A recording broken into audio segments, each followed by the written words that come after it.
siapa. Makanya kalau kita lihat di sini, Bartimeus anak Timeus. Jadi sebetulnya kata soneto pasti namanya siapa? Disebutlah Bartimeus karena dia ini bapak nama Timeus begitu ya. Jadi disebut Bartimeus. Nah ini Bartimeus nih, dia adalah seorang yang buta dan juga pengemis. Perlu Pak Mama, kakak adik semua tahu, kalau kau misalkan baca Alkitab kau harus bisa melihat Alkitab tuh dari sudut pandang kebudayaan orang Yahudi. Kenapa? Karena orang Yahudi yang tulis, betul Ini bukan orang Foang, Kuan Fatu, atau orang mana, Leamnu, Ban Selatan. Nah, ini orang Yahudi yang tulis, Bapak Mama. Jadi, kalau ketong sedikit melihat ini cerita-cerita di Alkitab, ketong sepertinya harus melihat bagaimana dia punya kebudayaan waktu itu. Nah, kebudayaan orang Yahudi zaman itu, Bapak Mama, kakak adik semua, kalau ada pengemis, suminta-minta bukan hanya itu cacat puta itu bukan dipandang sebelah mata, tapi tidak dipandang dua mata, mengerti Jadi betul-betul tidak ada harga sama sekali. Pengemis tak ada harga, apalagi ditambah dengan cacat, lengkaplah ketidakberhargaannya. Ya. Tapi yang menarik sekali sampai dicatat oleh 3 Injil ini karena iman dari Bartimeus yang luar biasa, yang menjadi menarik dan menjadi dorongan yang kuat bagi beta pribadi, kakak Fem bersama saudara-saudari semua untuk benar-benar setia kepada Tuhan. Kita lihat di sini. Kalau kita lihat tadi di dalam perbandingannya, mungkin nanti kita bisa lihatlah di Injil Lukas pasal 18. Itu tidak disebutkan namanya, tapi merujuk kepada Bartimeus nih. Bartimeus tuh tanya, ada kenapa nih? Rame-rame orang lewat nih. Lalu orang-orang bilang, itu Yesus, orang Nazaret ada lewat. Nah menarik sekali, ini kan Bartimeus. Dia ini pernah dengar, atau dalam artinya bukan sempat dengar. Dia ini pernah lihat Tuhan Yesus yang mana.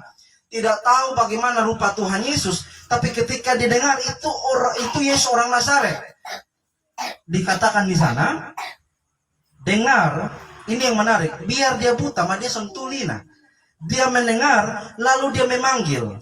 Nah, cara panggil Bartimeus itu beda dengan apa yang dia dengar. Ini menarik sekali, karena kalau kita lihat, Yesus anak Nazaret atau Yesus orang Nazaret, dia panggil begitu di Alkitab kita? Tidak Yesus panggil apa? Anak Daud. Ini terlalu menarik sekali. Kenapa disebut menarik? Karena berbicara anak Daud itu orang-orang tertentu saya yang kenal dia benar-benar. Ya. Jadi kalau sampai ada orang yang memanggil Yesus anak Daud, Bapak Manda berkata oleh Tuhan, itu orang-orang yang kenal dekat dengan dia. Karena apa? Orang yang panggil Yesus anak Daud itu bukan sembarang panggil. Anak Daud tuh punya arti yang dalam sekali. Berbicara adalah Tuhan Yesus yang adalah Mesias, Tuhan Yesus adalah keturunan Daud, Raja yang akan datang. Nah, arti bagian dalam ini pengemis buta ini tahu dari mana? Bapak main diberkati dan dicinta oleh Tuhan kita Yesus, sedikit beta berbagi ketika beta mau mendalami ini teks, beta melihat dari beberapa sudut orang yang melihat ini Alkitab atau ini cerita.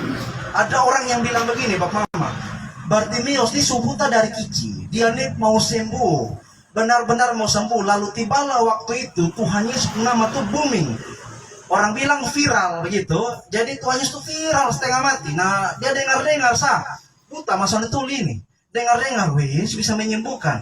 Makanya ketika dia dengar Tuhan Yesus spontan langsung dia berteriak. Tapi yang menjadi menarik tuh dia tahu dari mana anak Daud. Siapa yang kasih ajar dia? Kok dia tiap hari tuh minta-minta di pinggir kota?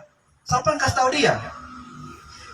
Dan disinyalir, Bapak Meda berkata oleh Tuhan, dia tahu soal Yesus karena banyak orang omong tentang dia. Makanya Bapak Meda berkata oleh Tuhan, jangan sepelekan pemberitaan firman Tuhan. Karena kita tidak pernah tahu, mungkin kita omong nih ya, orang tidak dengar juga. Atau kita omong tentang Tuhan Yesus nama, mungkin orang tidak reken sangka tong. Tapi tahukah Bapak Meda berkata oleh Tuhan, untuk urusan dia dengar dan bertobat bukan kita punya urusan, itu Tuhan punya urusan, amin. Ketika kita hanya memberitakan firman Tuhan dan orang itu bertobat, bersyukurlah karena jamahan Tuhan melalui kita sampai kepadanya. Amin. Bapak berkata Tuhan. Jadi kita jangan anggap remeh lah. Jadi kalau misalkan ketika ketong sendiri-sendiri dengan ketong Bapak Mama, ini menarik sekali. Bapak berkata Tuhan, sebelum untuk melangkah ibadah atau pelayanan seperti yang ketong pernah baca dalam kisah ya, tentang jadilah saksi. Mulai dari Yerusalem, dari daerah sendiri sampai ke tempat-tempat lain. Ini menarik juga untuk ketong. Ketika mungkin ketong sedikit agak lewat dari ini firman, tapi ketong juga bisa melihat bagian ini. Ketika ketong dikatakan adalah orang-orang yang sungguh-sungguh nih kepada Tuhan. Dengan notabene, apalagi model ketong sudah dilihat adalah anak-anak persekutuan doa ini. Kalau anak-anak persekutuan doa tuh dilihat seperti berbeda. Kenapa seperti berbeda? Karena ini orang-orang yang dekat dengan Tuhan hari-hari. Nah, benar ya. Makanya kalau orang ketemu persekutuan doa tuh orang pun sikap sedikit berbeda. Tetapi yang menarik Bapak Mama diberkati oleh Tuhan, bukan hanya itu. Orang-orang cenderung melihat bukan apa yang sering kotong bilang, tapi apa yang kotong lakukan. Ini terlalu menarik Bapak Mama diberkati oleh Tuhan. Karena di sini ada adik-adik Nona, kotong juga kakak-kakak Nyong, beta juga sebagai anak muda. Ketika kotong datang ibadah dan sering kotong mendengar seruan di mimbar bilang pulang bawa shalom, bawa damai sejahtera. Apa yang kotong lakukan? Apakah kotong pulang ke rumah, Bapak Mama Shalom, bertobatlah kalian semua, sebab kerajaan Allah sudah dekat. Itu kotong dapat tepeleng dan tacu, Bapak Mama. Benar ya. Ini Mama ada masak, mangkali Bapak ada perbaiki motor, baru takut di kotong berderiak dapat pintu. Bapak Mama bertobat sudah, kerajaan Allah sudah dekat. Sorry bertobat masuk neraka. Itu kotong dapat tampar ya. Bukan begitu. Masa kotong Bapak Mama ada babai di rumah, kotong maruak sandong. Bukan begitu. Berbicara bahwa shalom atau bawa damai sejahtera yang tadi saya singgung di awal adalah dengan kita punya sikap. Seperti contohlah, mungkin kotong pulang dari NPD ya, sapa sama laki-laki perempuan, ketemu orang tua di rumah tuh Shalom, bapak dan mama, masih ada piring kotor kok, sisa kasih beto kok bein cuci. Atau mungkin kotong contoh lain, bapak dan mama, tak usah capek-capek, nanti pakin-pakin dong beta yang cuci sama. Ada yang begitu? Atau sudah mah nanti pagi-pagi tak usah capek-capek, biar beta nanti bangun pagi, kok bantu pel dan kasih berisi rumah mah. Coba kalau kotong omong dengan begitu, lalu kotong lakukan perubahan kecil-kecilan di rumah sah.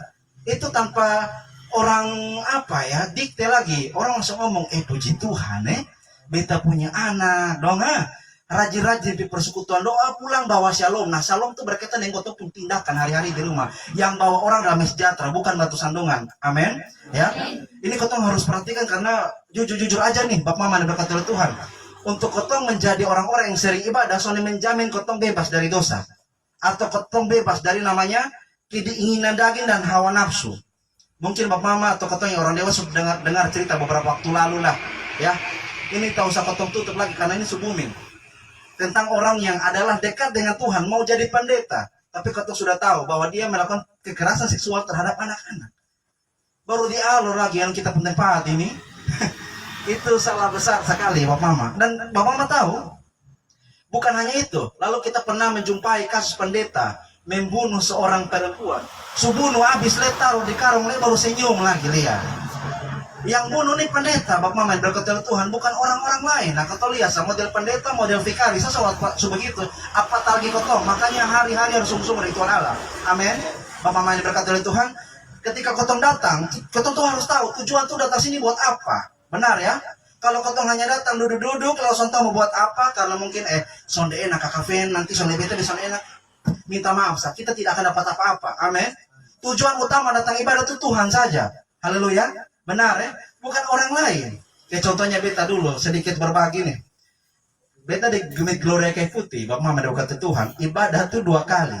Jam 7 pagi dan jam 5 sore. Nah beta tuh gereja 2 kali, Bapak Mama bayangkan ya. Pi pagi dan pi juga sore. Sampai majelis jemaat tuh bilang, Kak Riko ini luar biasa, Tuhan pakai betul. Pendeta saya gereja 1 kali nah. Ada 2 pendeta, 1 pendeta pagi, 1 pendeta sore. Sampai beta ketemu pendeta itu 2 kali, Bapak Mama ini berkati oleh Tuhan. Sampai majelis bilang memang Tuhan pakai betul. Potong gereja 1 kali, 2 kali. Kenapa 2 kali? Karena ternyata karena di Kota Gloria Kayu Putih itu ada gang rote di belakang. Nah kakak tahu, Bapak Mama tahu toh. Nona-nona rote ini manis sekali semua. Ada kakak nona satu di belakang ya. Kakak nona orang rote. Itu manis sekali dan saking manisnya membuat beta tuh jatuh hati itu. Dan tuh, bagaimana beta untuk bisa mengungkapkan rasa, beta sudah tahu namanya kau tuh masih SMA, ini masih kecil, anak kecil baru sentuh apa nih, tapi suka dengan kakak nona. Lalu beta berpikir, mana caranya bisa mendekat dengan kakak nona? Oh betul, karena betul-betul pintu gereja sebelah kanan tuh dia punya rumah pas di sana. Jadi duduk tuh di paling muka lagi, ini memang aduh Tuhan tolong ampuni. Ini duduk paling muka. Baru orang bilang masuk gereja 2 kali, puji Tuhan, tapi ternyata motivasi hanya untuk lihat kakak nona di samping gereja. Aduh Tuhan, mungkin orang boleh melihat, luar biasa, bahkan mungkin pakai jempol dan kaki. Tapi Tuhan lihat motivasi hati itu apa tuh. Amin. Makanya, Bapak Mama yang diberkati oleh Tuhan, kalau misalkan kita rasanya tiap hari pergi persekutuan doa, pergi gereja, tapi pulang son rasa apa-apa, son bawa apa-apa, cek dulu, itu ketemu hati yang salah tuh. Jangan pernah salah Tuhan, karena Tuhan tuh tidak pernah mengecewakan.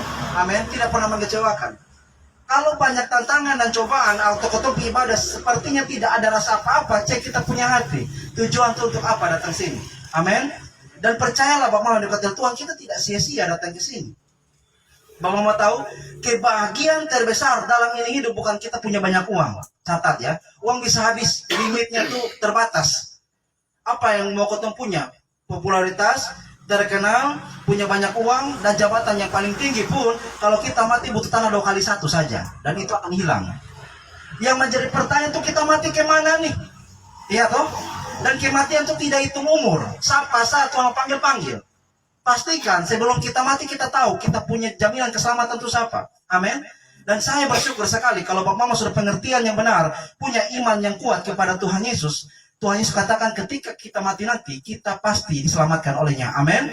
Makanya kebahagiaan terbesar itu ketika kau punya juru selamat, itu dulu. Seorang teolog, lupa namanya siapa, dia bilang begini. Bisa dengar baik, Bapak Mama, dia bilang begini ya. Secara kurang lebih yang kita masih ingat.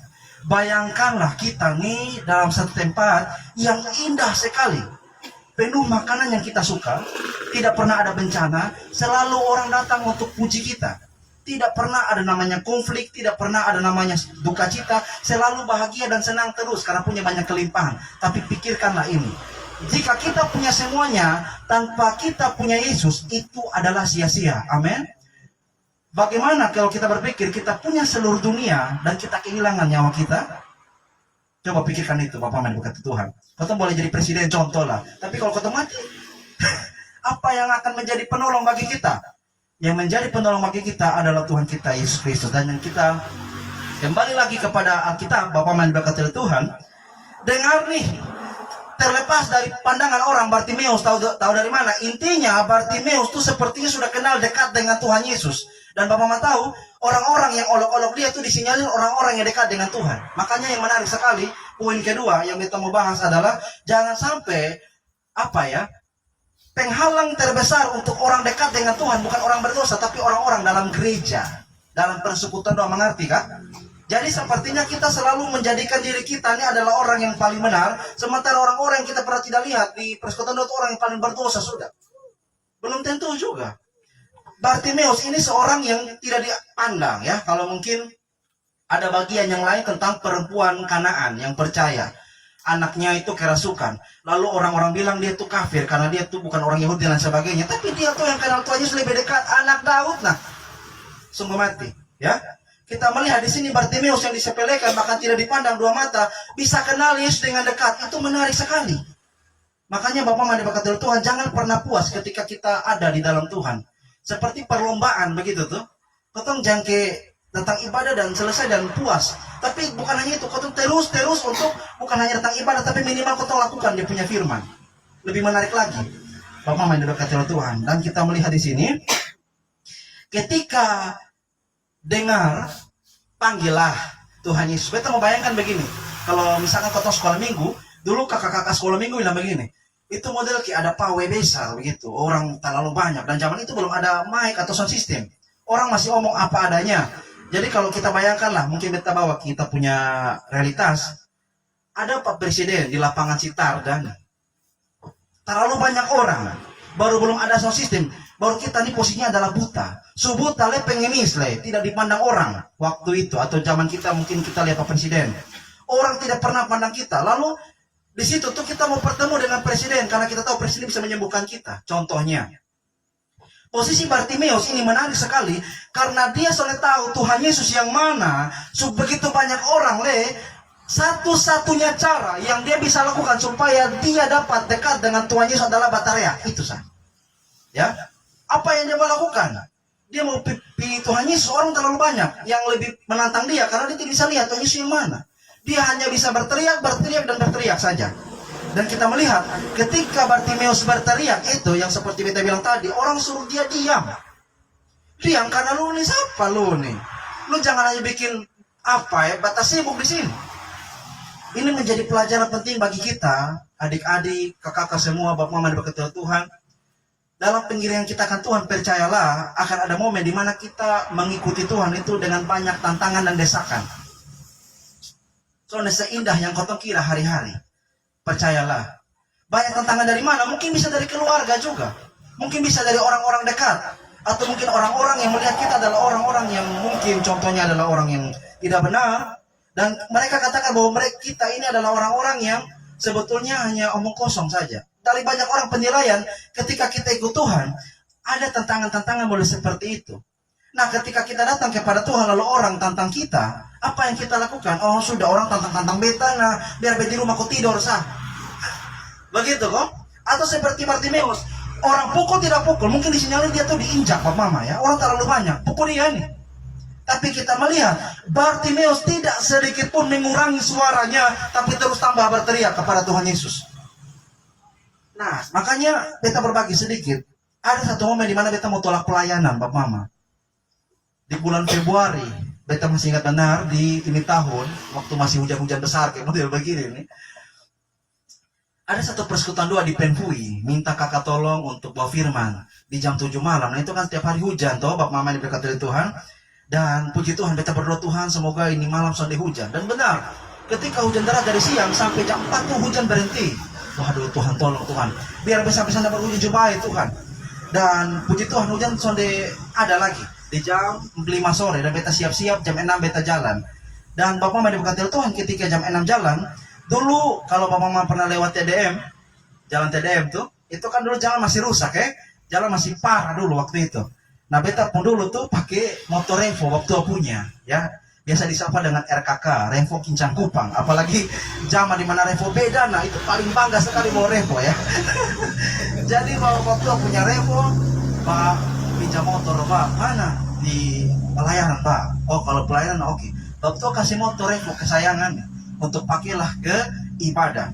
Tapi sayangnya ini Revo sudah terlalu lama, Bapak Mama diberkati Tuhan. Memang beda-beda, main terlalu lama nih Revo Tuhan. Ban juga korsa dan sebotak lagi, bayangkan ya. Di jalan hujan yang licin itu kalau salah bawa potong jatuh nah, di mulut ya.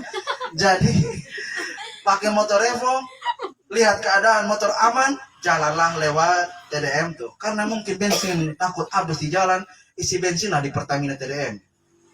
Isi bensin habis, puji Tuhan dong semangat pakai baju batik lah begitu. Bapak Mama yang sungguh mati tahu resmi tuh waktu itu. Tiba-tiba Bapak Mama dekat Tuhan sampai di sinar bangunan.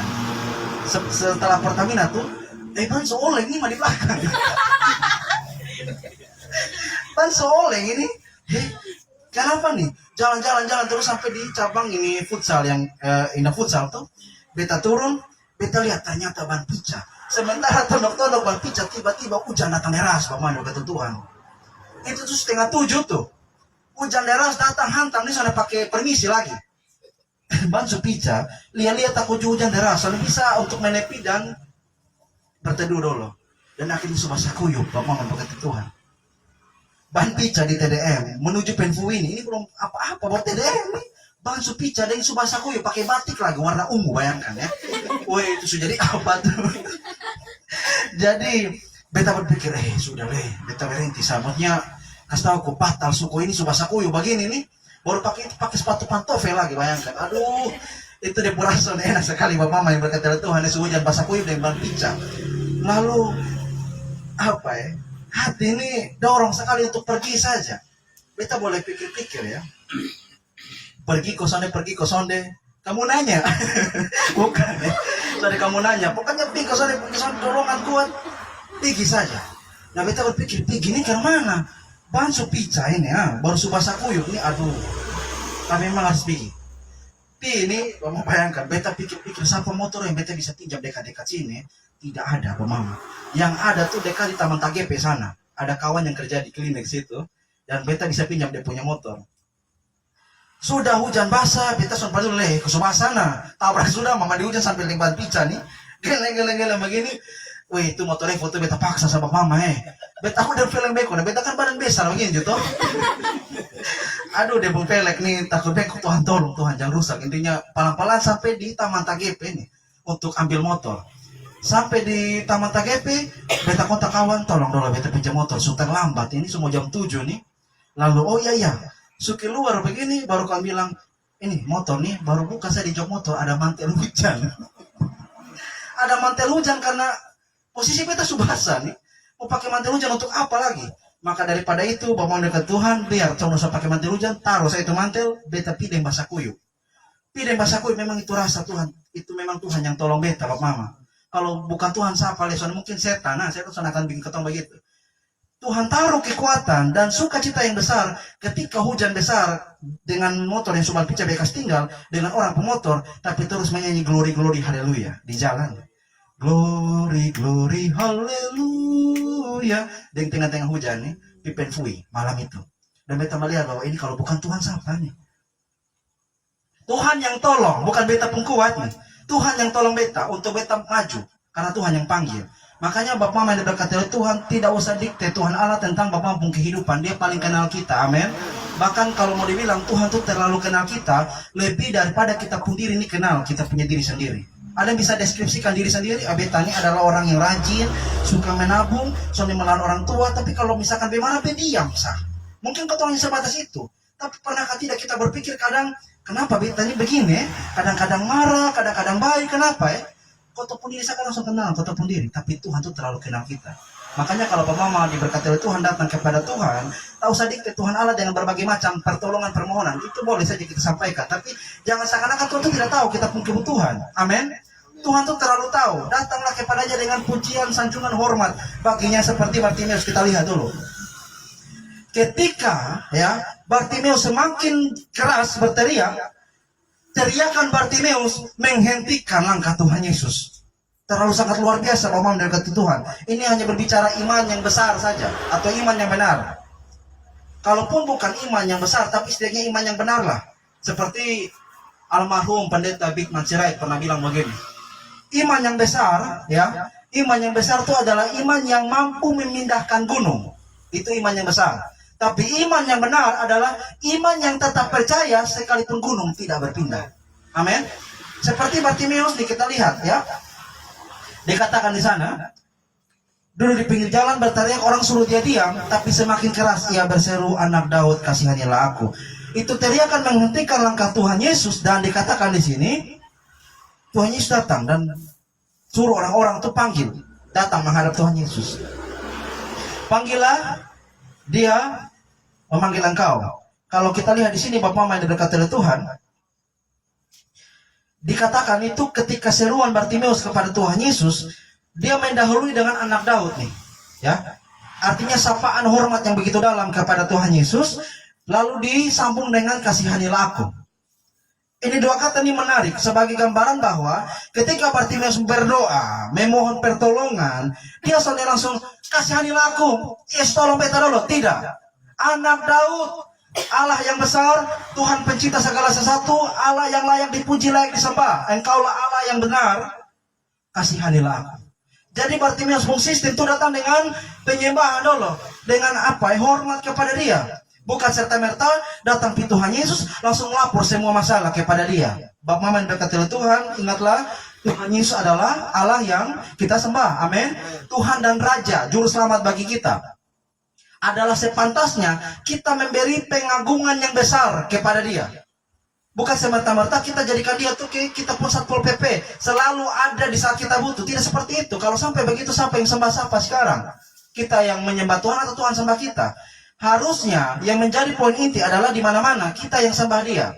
Dan ketika kita sembah dia, datanglah dengan pengagungan. Bapak Mama berkata Tuhan, percayalah Tuhan terlalu kenal kita. Apa sih yang kita takut Tuhan tidak tahu? Tuhan tahu. Bapak Mama berkata Tuhan. Dan sampai Bapak Mama tahu ya, kita ini terlalu berharga semua. Adik-adik, kakak-kakak, Bapak Mama semua diberkati oleh Tuhan.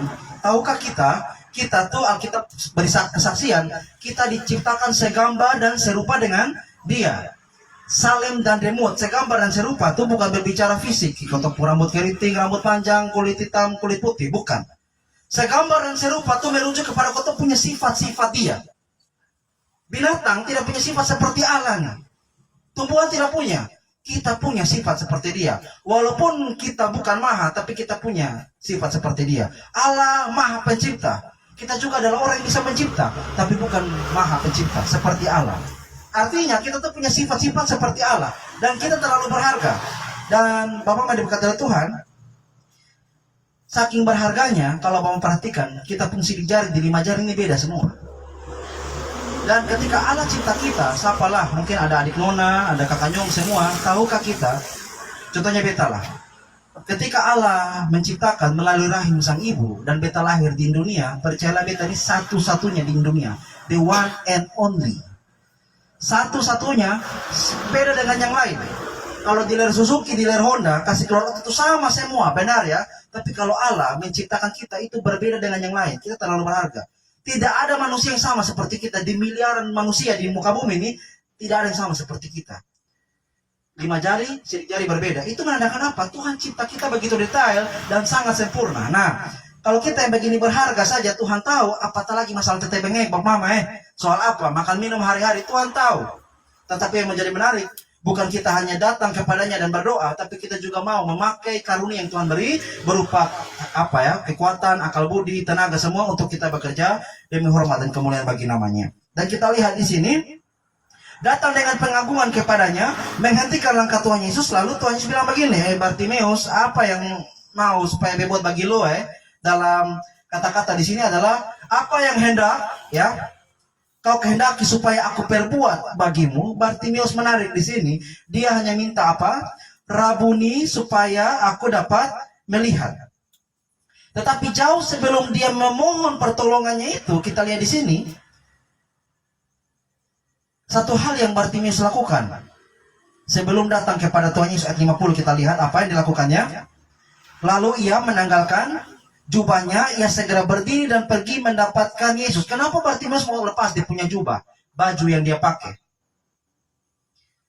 Bapak yang diberkati dan dicintai oleh Tuhan kita Yesus Kristus, jubah pengemis itu pengemis pakai pertama kali dan sampai kapan dia mati dia pakai itu jubah. Jadi bisa dibayangkan, mungkin kotong pakai ini baju nih, coba 1 minggu saja mandi begitu, jangan ganti baju, apa yang terjadi? Bapak kosong deh, masih sangat bau. Itu baru 1 minggu. Nah disinyalir bertahun-tahun pakai jubah yang sama. Dan Bapak mau tahu, walaupun begitu, itu jubah itu sudah kil, babo, tapi itulah yang paling berharga bagi Bartimeus, karena itu jubah itu yang tutup dia punya badan. Menjadi menarik di sini, sesuatu hal yang dipandang sangat berarti bagi dia lepas bagi Tuhan Yesus. Kenapa lepas bagi Tuhan Yesus? Kalaupun itu berharga, mah itu babo buat apa? Mengerti kah kira-kira sampai sini? Mungkin sedikit sederhananya begini. Mungkin kita lah sebagai anak-anak muda, anak-anak Tuhan, benar-benarlah ikut Tuhan. Jangan dua hati, orang bilang jangan munafik begitu. Mengerti kan? Munafik ini adalah begini. Kita mungkin datang untuk beribadah, tapi mungkin pulang kita bisa melawan orang tua. Mungkin kita bisa mendam dengan orang, atau kita melakukan dosa-dosa lain. Kita mungkin sering dengan firman Tuhan, bahkan mungkin kita yang ngomong tentang Tuhan, tapi kita pelaku utama dari apa yang kita bilang. Ya toh? Kakak semua jangan mencuri, jangan di sini jangan mencuri, jangan melawan orang tua tapi beta ini paling kuat melawan orang tua dan beta ini paling kuat mencuri. Beta manusia paling celaka yang pernah ada. Omong Tuhan baru takut juga beta pelaku utama nih. Ada lebih baik beta tak usah omong dan beta diam daripada beta omong beta yang buat. Makanya yang menarik sekali, kalau orang sungguh-sungguh beriman, selamat itu hanya karena iman, amin. Selamat karena hanya iman, tapi buah dari iman itu adalah tindakan dan kau punya perilaku. Omong kosong kalau bilang beta anak Tuhan, beta beriman, tapi hari-hari sering cuci maki orang lain. Itu tidak benar. Bagaimana Roh Kudus mana yang bikin lu caci maki orang lain? Benar ya? Kalau kita sungguh-sungguh beriman, sungguh-sungguh benar-benar dalam Tuhan, Roh Kudus memampukan kita untuk lakukan apa yang Tuhan mau. Begitu saja sederhananya. Makanya beta bilang tadi, orang lihat kita bukan dengan banyak omong. Apalagi zaman sekarang nih, apalagi kau tuh di datang tengah sana tuh, kota anak Kupang sekarang nih, aduh. Kalau kau tuh mau omong Tuhan tuh dosa akan reken memang, soalnya akan nodek, ya. Lu siapa nih? Mau bater-bater beta, kira-kira begitu. Tapi orang menarik dengan perubahan yang kau tuh lakukan itu saja. Beta adalah seorang perokok, contoh. Beta perokok tapi contohnya lah ya. Beta sering merokok nih. Sering merokok bahkan 1 hari 1 bungkus, contohnya. Lalu ketika sering merokok dan sering juga mungkin minum, beta ikutlah ibadah. Berapa kali ikut ibadah. Orang-orang melihat lu berubah tuh dari lu berhenti minum rokok atau berhenti minum rokok lagi. Berhenti minum mabuk dan isap rokok kosong deh. Dari itu orang tidak akan percaya ketika mungkin lu ngomong tentang Tuhan itu baik, Tuhan itu dahsyat, tapi hari-hari masih rokok juga. Apa bedanya? Orang lihat dari tindakan dan perubahan Bapak mendekati Tuhan. Seperti Bartimeus, dia menanggalkan jubah yang sebagai tanda dia mau datang tuh dengan hati yang suci bersih tanpa bawa ini barang bohong nih, babo nih kepada Tuhan Allah. Makanya Ketika mau datang kepada Tuhan harus bertobat sungguh-sungguh. Ingat, kalau diperhatikan juga bahwa ketika kita datang kepada Tuhan nih, kita sudah tiba-tiba berubah, Bapak Mama, jadi malaikat suci tanpa dosa. Tidak begitu juga. Maksudnya adalah begini. Ketika kita sungguh-sungguh beriman kepada Tuhan Yesus, Roh Kudus membaharui hati kita dan mengubahkan hati kita, kita mungkin akan jatuh ke dalam dosa. Ingat, jatuh ke dalam dosa, kok kita masih hidup pakai daging nih, masih bernapas, tapi yang membedakan adalah kita tidak tinggal di dalam dosa. Itu saja. Jadi contohnya kalau kita hidup dalam Tuhan, mungkin sesuatu kali kau nonton video yang soal baik ini. Kalau di dalam Tuhan kau langsung lepas itu video. Tuhan yang mampukan. Tapi kalau tidak dalam Tuhan, kau akan berenang dan menikmati itu video. Contohnya, seperti beta punya rumah Bang Mama di Kayu Putih itu di samping kali. Itu perbatasan antara TDM dengan Kayu Putih ini. Di samping kali, pas-pas kali. Karena kau lihat hujan baru-baru yang tahun lalu itu Seroja, Bapak Mama, itu kota tanggul kali itu kota ada bangun tinggi mah ancor juga. Airnya terlalu tinggi. Ancor dan akhirnya tetangga bu ayam di sebelah tuh kalau lari itu di samping kali itu slep jatuh pikali ini. Di satu kali saya pernah lihat ada ayam lari cepat-cepat makin lebih jauh karena mana jatuh pikali. Tapi yang mengherankan ayam ini tidak berenang di kali. Dia seperti berontak keluar tuh. Dia mau keluar cepat dari itu air. Lalu ada rombongan bebek dari jauh datang ke sini. Mereka berenang seperti menikmati sekali ini air. Dan beta melihat bahwa, oh benar ya. Apakah kita seperti ayam atau bebek ketika dalam Tuhan? Orang yang dalam Tuhan tidak seperti bebek yang berenang menikmati itu air. Tapi seperti ayam yang walaupun tidak akan jatuh dalam itu air. Tapi cepat-cepat keluar ke sana. Kenapa? Dia benci terhadap dosa. Kenapa benci terhadap dosa? Roh Kudus ada dalam diri. Amin. Roh yang kudus. Kados tuh. Ada dalam kota pendiri. Itu yang membedakan saja. Bapak berkata Tuhan. Dan dia tanggalkan jubah. Dan yang menarik di sini, dia meminta sesuai dengan apa yang dia butuh. Bukan apa yang dia ingin. Mungkin saja ini menjadi keinginannya, tapi keinginannya itu banyak. Kebutuhannya hanya untuk lihat saja. Mungkin kalau keinginan tuh bukan hanya lihat, Tuhan coba kasih beta kaya, kok beta pengen miskin, saya punya uang, contoh.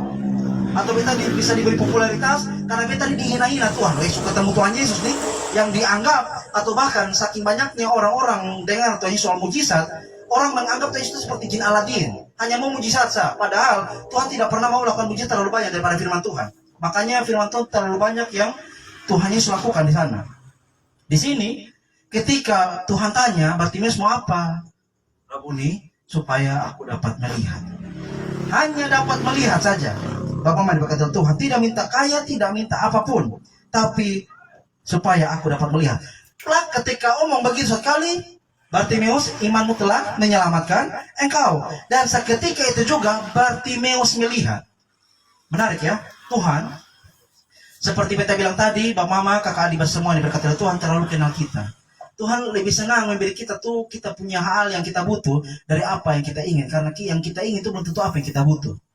Contoh lah ya, beta adalah mahasiswa. Itu semester 7 nih, dan semua Desember, kita mau bayar uang regis nih. Ya, regis cukup mahal, dan ditawarkanlah kakak Yeriko, beta rumah di samping kali ini. Pilih mana, apakah uang regis? Beta bayar, contohnya ada orang tawar. Uang regis beta bayar sampai selesai, atau pilih helikopter. Pilih mana? Sebagai orang yang normal pasti pilih uang regis. Kalau pilih helikopter ini mau parkir di mana? Ke rumah samping kali ini. Baru sebegitu Bapak masih ada lama, terlalu sempit sekali. Kalau pilih helikopter ini buat apa? Tapi kalau pilih uang regis, karena itu apa yang kita butuh. Mungkin saja kita bisa minta helikopter. Buat apa helikopter? Apakah ada kepentingan untuk kita punya kuliah? Kan tidak. Tuhan terlalu kenal kita. Tuhan lebih senang untuk memberi apa yang kita butuh. Jadi tidak usah dikit Tuhan Allah, karena Tuhan benar-benar terlalu kenal kita. Seperti mungkin ini cerita yang Bapak Mama sudah pernah dengar. Di sekolah minggu juga mungkin sudah pernah cerita. Ada seorang bapak yang dia bergumul nih. Bergumul minta mobil. Minta mobil ya Tuhan. Kalau seandainya mungkin Pajero, mungkin Brio Jubaya lah. Kira-kira seperti itu. Minta mobil untuk apa? Tuhan, dia mengeluh. Beta nih Tuhan, di kantor setengah mati Tuhan. Karena kantor yang jauh. Supaya beta soalnya terlambat, beta terlalu pagi Tuhan. Terlalu pagi dan beta belum lihat anak istri dong bangun. Besok jalan tinggal dong. Dan ketika beta pulang juga Tuhan, terlalu malam. Terlalu malam beta belum sempat ngomong dengan istri dengan anak dong tidur duluan. Jadi Tuhan supaya beta bisa tepat waktu, pulang tepat waktu, beta minta mobil Tuhan. Itu alasan yang benar bukan? Minta mobil supaya di kantor tepat waktu, pulang tepat waktu. Dan ketika dia berdoa beberapa waktu lamanya, Tuhan tidak pernah jawab ceritanya. Tapi dia tidak pernah lakukan Tuhan. Beta percaya Tuhan kasih mobil. Beta percaya dengan iman seperti Alkitab katakan. Haleluya. Ya, dia beriman sungguh-sungguh dan minta mobil. Dan Bapak berkata Tuhan sampai 5 bulan dia tidak pernah dapat mobil sama sekali. Padahal sudah berdoa sungguh-sungguh. Dan satu waktu si bapak ini harus pindah rumah. Dan puji Tuhan ketika dia pindah rumah nih ya. Dia pindah rumah contohnya Kikotong di Webelo, dia pindah Pitarus contohnya. Nah ketika dia pindah Pitarus, ketemulah dengan tetangga, puji Tuhan. Tetangga tuh punya oto. Tetangga punya oto dan lalu berkenalan bahwa puji Tuhan Bapak, beta biasa di kantor dekat yang bawa kantor juga nih. Baru jam juga sama, pulang juga sama nih. Jadi di kantornya nih dengan tetangga nih dia punya jarak tuh sama. Di kantor tuh dengan waktu sama, pulang juga dengan waktu yang sama. Jadi ketika dekat dengan tetangga yang puji Tuhan ada oto, ya sudahlah. Akhirnya si bapak nebeng dengan tetangga yang punya oto. Dan ketika nebeng dengan tetangga yang punya oto tanpa dia sadari, dia kebutuhan terjawab. Apa dia butuh? Dia bisa pergi tepat waktu, pulang tepat waktu. Karena apa? Karena ada dengan tetangga yang punya oto. Jadi kita lihat, Tuhan jawab atau tidak dia punya doa? Jawab karena apa yang diminta? Dia minta supaya di tepat waktu, pulang tepat waktu, walaupun dia tidak punya mobil, tapi dia kan punya tetangga yang punya mobil. Mengerti Bapak Mama? Kadang-kadang Tuhan soalnya mau langsung kalau kita mau bilang Tuhan kita terlalu kaya, Tuhan sangat kaya. Kok ini langit bumi ini cipta, nah dia kasih kota uang begini banyak bisa saja. Tapi yang menjadi menarik karena Tuhan kenal kita, jangan sampai Tuhan bikin kita lupa dengan dia. Itu saja. Mungkin Tuhan izinkan berbagai macam hal-hal kecil lah, ya. Yang bagi Tuhan itu mungkin menjadi pendewasaan iman bagi kita, supaya kita harap hari-hari dengan dia, bergantung terus dengan dia. Bisa dibayangkan kalau kita punya segalanya, mungkin jangankan Tuhan, manusia sih kita tidak pandang, apalagi Tuhan. Benar ya? Makanya Bapak mendoakan Tuhan bersyukur dengan apa yang kita alami sekarang ini. Karena di balik semua yang kita alami, Tuhan memberikan kita kebaikan di belakangnya. Ya. Dan ketika kita sampai kepada Bartimeus ini, datang dan meminta supaya melihat, dikatakan di sana, Rabuni, supaya aku dapat melihat. Tuhan, supaya beta ini dapat lihat. Tuhan Yesus bilang, pergilah, imanmu telah menyelamatkan engkau. Iman yang mana? Iman yang percaya dahulu kepada Tuhan Yesus. Bartimeus itu, dia belum ketemu Tuhan Yesus, Bapak Mama, waktu itu. Dia hanya dengar, tapi ketika dia dengar, dia langsung beriman. Waktu beta ketemu Tuhan Yesus, beta pasti melihat. Itu iman yang selamatkan dia, iman kepada Tuhan Yesus. Jadi dalam kota pergumulan, kau butuh apa begitu? Kau gumuli apa? Tuhan, beta percaya beta sudah dapat itu, walaupun sekarang belum ada. Itu iman yang benar. Dan percayalah Bapak mendekat Tuhan. Seperti yang beta bilang tadi, Tuhan terlalu kenal kita. Apapun yang Tuhan berikan kepada kita, itu yang terbaik bagi kita. Karena apa yang kita kira baik belum tentu baik bagi Tuhan. Dan apa yang kita kira tidak baik itu tentu saja baik bagi Tuhan. Kita tidak pernah tahu Tuhan punya pemikiran tentang kita itu seperti apa. Pokoknya terlalu sangat berhargalah kita punya hidup di hadapan Tuhan. Dan seperti juga beta berbagi sedikit ketika beta ada dan mungkin sekarang bisa berdiri di Bapak Mama pun hadapan, beta seringkali sangat bersyukur dan bahkan mau menangis. Kenapa? Beta ini bukan dilahirkan dari keluarga orang bertobat juga. Sudah mati kau tinggal di kayu putih Bapak Mama. Ini kayu putih ini ada. Itu mungkin pura kedua waktu zamannya. Nah, beta lahir di keluarga yang tidak kenal Tuhan juga. Bahkan mungkin jarang pergi gereja juga. Tapi beta bisa berpikir, Tuhan dari banyak orang yang sudah bertobat nih. Beta di ini keluarga bisa dipanggil, bahkan ngomong Tuhan Allah pun nama. Sampai kau tahu bobo, sampai di mana-mana. Ini keluarga ini kok. Kakak Riko yang itu Karena dong tahu kau keluarga sama baik. Tetapi ketika dong lihat ini salah satu keluarga sama baik, bisa ngomong tentang Tuhan punya nama. Artinya Tuhan itu hidup. Amin. Bapak mendekat Tuhan. Kita melihat bahwa itu anugerah besar. Sampai-sampai bisa omong Tuhan punya nama. Dan bahkan Tuhan mampukan beta untuk lakukan apa yang dia mau. Itu semua karena Tuhan. Di tengah-tengah keluarga yang tidak bertobat. Makanya beta bilang tadi bahwa shalom itu adalah kita memberikan perubahan kepada orang-orang rumah. Mungkin di rumah beta terlalu banyak ngomong tentang Tuhan. Sudahlah itu nanti dulu. Tapi bagaimana kau berubah? Berubah dalam artian kau punya tingkah laku itu bawa damai sejahtera di dalam rumah. Kita terlalu takut kalau ketong ada khotbah-khotbah begini, baru orang rumah tuh suka sama ketong. Bahaya tuh. Ya. Bagaimana caranya supaya kita bisa jadi berkat bagi banyak orang? Itu sudah. Tobat kau sonde sungguh-sungguh. Itu sah. Kalau bermain-bermain, sonde bertobat sungguh-sungguh, percayalah. Ketong sonde ada beda dari orang dunia dong. Percayalah. Tesa sendiri. Itu pernah uji. Sungguh-sungguh dia datang tuh karena rutinitas saja. Bahkan mungkin saya pernah bilang tuh satu hari Minggu itu pilih 5 gereja yang berbeda. 5 gereja berbeda, 5 sinode dan denominasi yang berbeda juga. Tapi GMIT, GKPB, GSJA, GKIN, dan GBI, bayangkan. Itu 5 gereja, buat apa?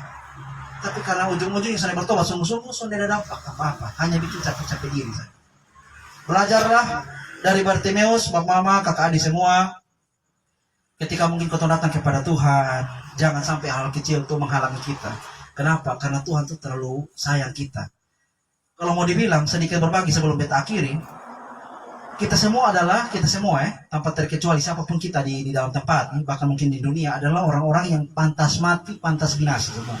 Layak mati nih, layak dibinasakan. Tapi karena kasih Tuhan, Tuhan mau untuk datang menyelamatkan kita dan menggantikan kita, supaya kita yang harusnya mati itu Tuhan yang tanggung mati kasih kita. Makanya penyebab kematian Tuhan Yesus apa? Bukan imam yang Farisi, bukan juga ahli-ahli Taurat, tapi kita semua penyebab kematian Tuhan Yesus. Karena Tuhan Yesus mati bagi siapa? Bagi kita semua. Dan Bapak Mama tahu, ada satu cerita atau scene atau part di mana ketika Tuhan Yesus itu dikepung oleh Yudas dan prajurit yang mau tangkap Tuhan Yesus waktu itu.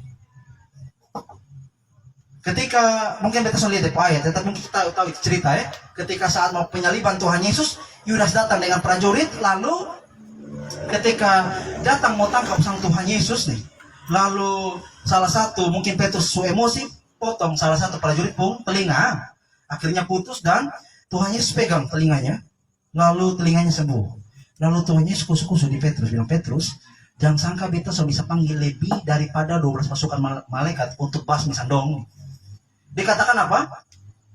Lebih dari 12 pasukan malaikat. Nah, Bapak mah tahu, mungkin sedikit berbagi lah ya. Kalau tidak salah di dalam sebentar ya, Bapak Mama tadi dia punya ayat di dalam 2 Raja-Raja. Ya.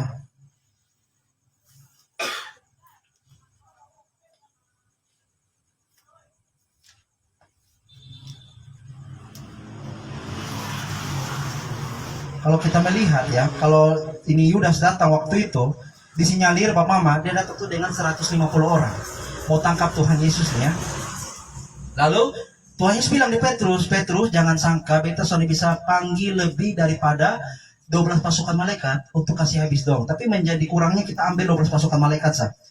Bapak Mama tahu, satu pasukan malaikat tuh yang Tuhan Yesus maksud tuh adalah kata-katanya bahasa Yunani-nya adalah legion ya. Kalau tadi itu Yudas waktu Sparta. Jadi manusia biasa. Tapi berbicara legion itu malaikat. Nah, Bapak Mama tahu, satu pasukan itu juga terdiri dari 150 orang. Nah, kalau kita kali coba ya. 150 kali 12 berapa? Ada yang tahu? 1.800 ya.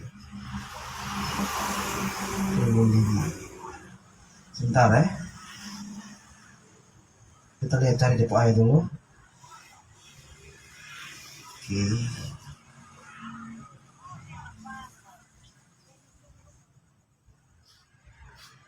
Oke.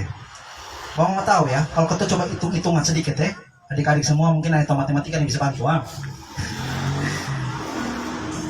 pasukan malaikat menghadapi 150 orang biasa. Dan Bapak Mama tahu, satu pasukan malaikat itu terdiri dari 150 orang. Dan kalau kita kalikan 12, jadi totalnya adalah 1.800. Tuhan bilang lebih, nah. Tapi kita kurang lah, 12 pasukan malaikat.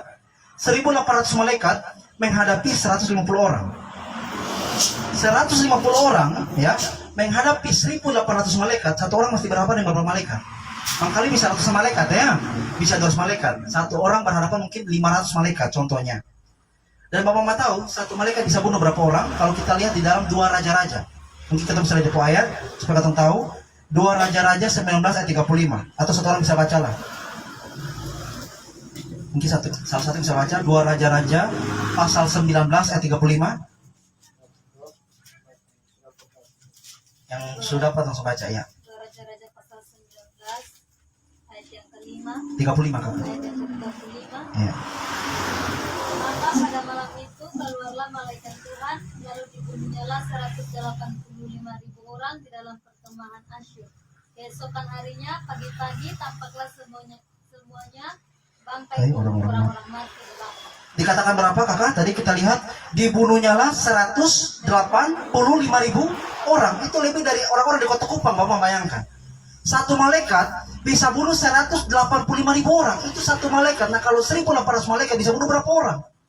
Jadi kau kalikan 185.000 dikali 1.800. Nah itu orang yang mati kalau menghadapan dengan malaikat. Sampai sini kita sedikit merenung dulu Pak Mama ya. Tuhan kalau menyelamatkan diri terlalu bisa, sangat bisa. Tuhan tidak peduli kita juga bisa kalau kita disapa. Tapi karena kasih terlalu besar, bahkan gila-gilaan dia mau disalib tuh di Golgota Pak Mama kata Tuhan. Wah itu ngeri itu. Prosesi penyaliban Tuhan Yesus mungkin kita sudah tahu lah ya. Kalau film-film yang kita nonton di Pasca, The Passion of the Christ, yang dia punya sutradara dari Mel Gibson, nah, dia pemeran itu Jim Caviezel, itu Jim Caviezel sampai mau mati mampus. Beta kayak, oh sudah bisa nih. Nah, itu belum ada apa-apa dibanding dengan kematian Tuhan Yesus yang sesungguhnya.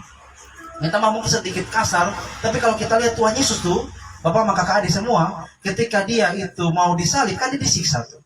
Disiksa itu bukan oleh orang Yahudi, orang Romawi waktu itu. Orang Romawi penjara siksa tidak seperti orang Yahudi yang punya hukum 40 kurang 1, 39 kali cambukan, tidak. Ini orang Romawi ini mau cambuk berapa kali pun silahkan, terserah dong. Dan cambuk yang diberikan kepada Tuhan Yesus itu kan bukan cambuk-cambuk kayak tali-tali gawang atau tali-tali rafia, bukan. Itu berbicara soal mata kail atau tulang ikan yang diruncingkan dengan beberapa balok yang kuat. Balok, mata kail dengan kawat yang diruncingkan. Jangankan kawat, jarum kalau kita sentuh di kulit saja kan berdarah. Apatah lagi kulit ikan, mata kail, atau balok yang kena kita punya badan. Seorang teolog namanya William Barclay, Bapak Mama, dia bilang kemungkinan tulang punggung Tuhan Yesus itu kelihatan, dia tulang punggung. Dan isi perut Tuhan Yesus itu kentara semua. Nah bayangkan di model-model mau mati ke zombie begitu, dia tuh harus dipakaikan mahkota duri. Yang bukan sakit itu kan mahkota duri, tapi dia diludahi. Sakit mau mati mampus seperti mau gila, lalu diludahi dengan kotoran ludah manusia. Itu infeksi gila-gilaan. Kalau kau luka sedikit, baru kau ludahi coba. Aduh, sakit minta mampus. Kemungkinan Tuhan Yesus pembaru itu hancur semua. Dan sudah hancur lagi pakai mahkota duri lagi dan harus memikul kayu. Kayu itu kan bukan kayu yang kayak di tepung gereja di skaplamir bersih. Kayu yang kasar dari pohon yang orang Romawi tebang sembarang saja dan dipikulkan kepada pundaknya yang begitu berat. Makanya kalau kita lihat ceritanya sampai ada Simon orang kiri yang bantu dia karena terlalu berat. Tapi dia walaupun begitu terus memikul salibnya sampai kepada kesudahannya, sampai tetelestai sudah selesai. Masa kau hanya ujian sama ibadah, ini yang betul sah. Mengerti ya?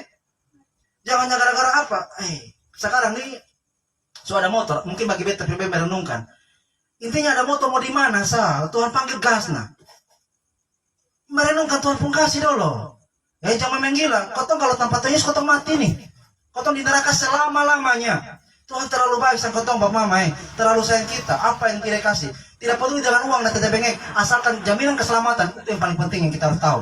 Yang harus kita punya. Makanya ini sebagai dorongan dan semangat bagi kita. Ketika kita beribadah jangan lihat orang. Pandanglah Tuhan Yesus, amin. Karena kita tahu, mungkin di sini belum banyak orang nih contohnya. Kita mungkin tidak tahu. Di antara kita mungkin adik-adik nona nih ada yang calon ketua sinode, kita tidak pernah tahu, amin saja ya. Jadi pendeta kah, jadi ketua majelis jemaat, kita tidak pernah tahu. Orang-orang dipakai oleh Tuhan. Dan beta bersyukur, sebagaimana juga mungkin beta mau dengar-dengaran dan mau memberi diri kepada Tuhan, Tuhan bisa pakai. Nah kalau seperti Bartimeus, seperti mungkin beta saja dari orang yang tidak tahu dari mana, Tuhan bisa pakai, apalagi kita semua. Tuhan bisa pakai asalkan kita sungguh-sungguh datang kepadanya. Dan yang terakhir kita lihat, pergilah imanmu telah menyelamatkan engkau. Melihatlah Bartimeus, dia tidak langsung tinggalkan Tuhan Yesus, tapi tahu diri, berterima kasih kepadanya. Mungkin tidak mau terima kasih Tuhan, tidak. Tapi dengan sikapnya mengikuti Tuhan Yesus. Kita lihat, ia mengikuti Yesus dalam perjalanannya. Bisa saja tinggalkan Tuhan Yesus, kau bisa lihat. Dia punya hal yang dia mau itu tercapai. Tapi dia melihat di sini, dia tidak saja menjadikan Tuhan Yesus sebagai alat untuk penyembuh baginya, tapi dia juga mau datang kepada Tuhan Yesus sebagai Allah yang mampu selamatkan dia, baik matanya juga jiwanya. Amin.